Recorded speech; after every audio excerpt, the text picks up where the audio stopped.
Okay. Ito yung pala yung binili kong pang stamp. Madumi ng kamay ko, gawa ng ink. Madumi ang kamay ko, gawa ng ink. Yung ink yan nung pang stamp. Ito yung aking gold plated, electroplated, stainless steel na stamping. Pang stamp siya. Pang stamp. Personalized stamping. Bali siya ay gold plated na stainless steel na non-magnetic. Bakit sinabing gold plated na non-magnetic? Ito, hindi siya nadikit ang magnet. Ito, ayan o. Ayan o. Ayan. Hindi siya tinatalab ng magnet. Ayan o, hindi nadikit yan o. Ang magnetic ito. Yan. Ito yan o. Kahit stainless, may mga stainless na magnetic. At mayroong ding stainless na hindi magnetic. Ito yon. Ito naman gawa sa pera. Ito. Kailangan ko palinisin kasi halo lang siya. Hindi siya pure gold. May halo siyang tanso. Kaya nga lang, may content siya na gold. Kasi gawa sa lumang pera. Ang tunog niya ganito. Gold, ito yung galing sa lumang perang ginto. Ito. Kaya ganyan ang kulay niya. Yan o. Tinignan na namin yan. Dumaan na yan sa ilang test. Baka sabihin nyo tunay. Hindi. Ano yan? Lumang pera. Ang tunog niya ganito. Yun o. Wala siyang tin S. Ito may tin S kasi ito ay gold. Gold stainless plate, gold electroplated na ito yung ginagamit ko ngayon. Gold electroplated na stainless steel na stainless steel na non-magnetic. Yun o, may tin S siya. Parang ganyan tunog o. Para din siyang pera. Mas matinis na matinis. Ang maganda lang dito sa ganito na gold electroplated, as in hindi mo na siya kailangan linisin. Talagang gold siya. Yan yung sinasabing electroplated na gold, pero stainless siya, matigas. Ang nagpapatigas sa kanya stainless steel na gold electroplated. Yan. Ito, bakit ko siya gusto laging gamitin? Kasi ginagamit ko siyang pang stamp. Ito yung sample ng stamp niya.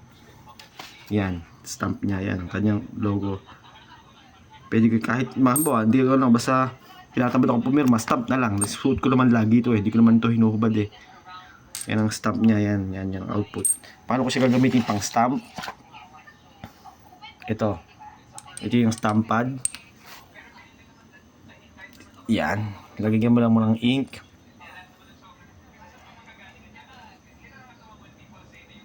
Yan. Pang marking niya yan. Pakita natin yung output ng kanyang stamp. Idiin mo lang yung gitna. Tapos roll.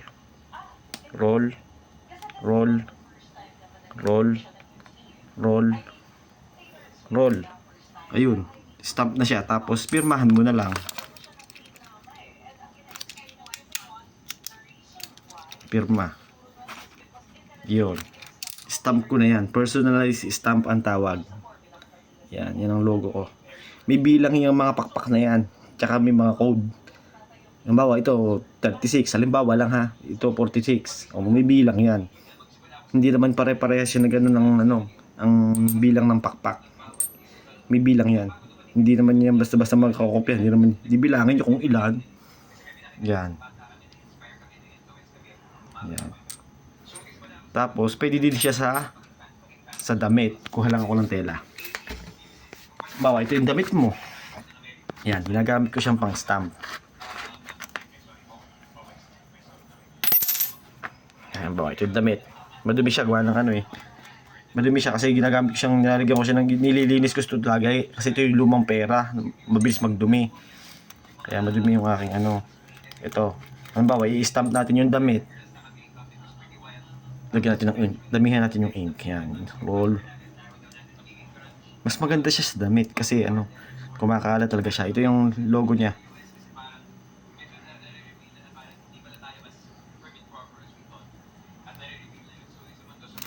Yun. Ang logo niya. Ang ganda. Yung kanyang printout ng kanyang stamp. Yan. Ang ganda niya oh. personal size stamp. Hindi na yung mabubura kahit. Kasi stamp na yan, depende sa ink na ginamit mo. Stamp yan. Stamp ring. Pero ang ganda. Ang ganda talaga niya. Iba ang tunog niya eh. Solid na solid ng kapag ano niya. Alam mo naman pagka ang tunog ng tanso, iba't iba. Ito. Mas matiting. Ito, gawa sa lumang pera. Yun, may kasamang halong tanso. Ang gold na solid, na stainless, na electroplated, ito. Okay? Pera din siya, sigurado. Kaya nga lang, hindi siya madaling mawala yung kintab. Kasi electroplated gold. Tapos stainless pa. Tapos nga pala yung stainless nga pala natin, dalawang klase din. Meron ding mabilis maagnas o kasi pagka yung metal content noon, ibig sabihin may metal content yung stainless. Kaya mabilis nasisira siya. Ngayon, kung hindi siya magnetic, yun ang magandang klase ng stainless steel. Kasi hindi yun basta-basta kakalawangin yung stainless steel na gano'n. Ito yung sa'yo, stainless steel to. Pero may halong bakal. Yan.